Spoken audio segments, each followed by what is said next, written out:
Coach, opening thoughts on the game. Well, I thought it was just a classic St. Mary's Angelo State game. I mean, they competed their tails off. So did ours. It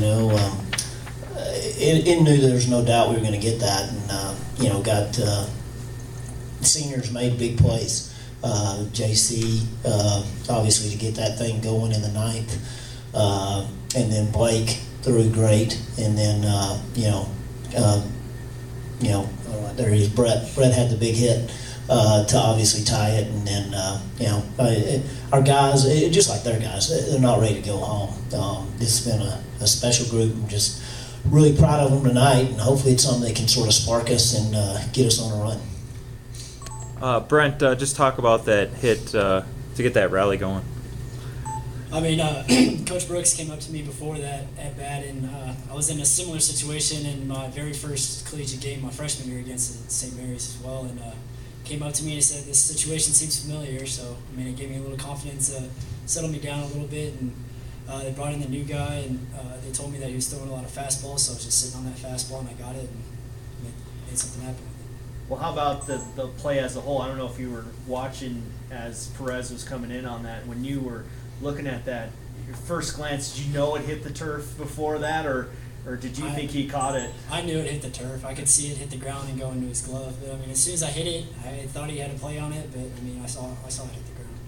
It was pretty exciting. But Cameron, for you, I believe it was a school record tonight with the play at third base, catching the guy stealing it. Just talk about how you're the backstop there of the team. It's your job to really, with the pitchers, to control that run game. And this is a team that steals a lot. So how important was it to kind of control that for the most part tonight? I mean, it was big. It feels cool to have the record, but I don't really care that much. I'm just looking forward to the next game, and hopefully we get that win. So let's do what I can back there. And Coach, I don't know if you saw last night, Camacho came out and man, he dominated a really good Mesa hitting team, 2 innings, 4 strikeouts, but he hasn't had a ton of success back-to-back days. Is that something that, knowing that if he came in, maybe your team can build off of, knowing that he had thrown 2 innings last night, and just think you just need to get a pitch that you can, get a handle on? Well, I mean, I was really glad to see McLean out of there, to be honest with you. Knew he's a hard thrower. Brett's a good fastball hitting guy. So I thought the matchup, I was glad to see that, to be honest with you. I mean, it's college baseball closers. That's what they do all year. So, going back-to-back days on that, I don't think it's that big a factor, but whatever. I don't care why. I was just glad we were able to execute. I saw Neymark warming up in the bullpen. Crazy to think, 17 or so pitches yesterday. Is that an option maybe tomorrow too, if need be? Neymark coming out of the bullpen. No, he's going to start tomorrow. Wow. All right. Told him every game.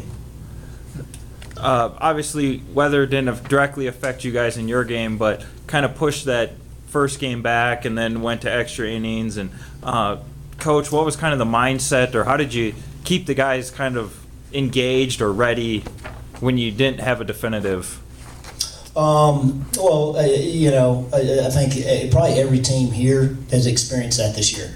So we've all got a lot of practice with it, and that's one of the things. I'll be honest with you. We talk about when that happens during the season is, hey, this is probably regional time for some reason. Weather is always a factor, and so it's going to be after something that we handle. So I guess we sort of practiced it. I thought it was good. I thought really our guys were real ready to go, and sort of the long break helped them, relaxed them a little bit, and I thought they were focused and ready to go. And so whether it played a part in it or not, I thought they handled it well.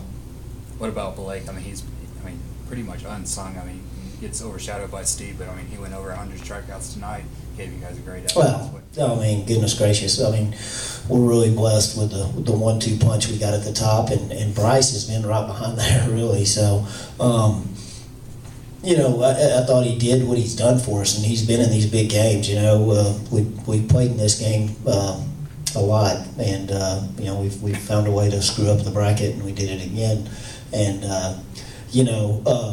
he gave us great innings. I mean, really, I think they had a runner in scoring position every inning for the first 6, 7. But again, and that's what great pitchers do. They don't give up runs, and he found a way to make pitches when he had to. and got us really deep where we could, bring in Dylan. And boy, Becker was, you can't say enough about how good he was tonight. All right, thanks, guys. Thank you all very much. Good game, guys.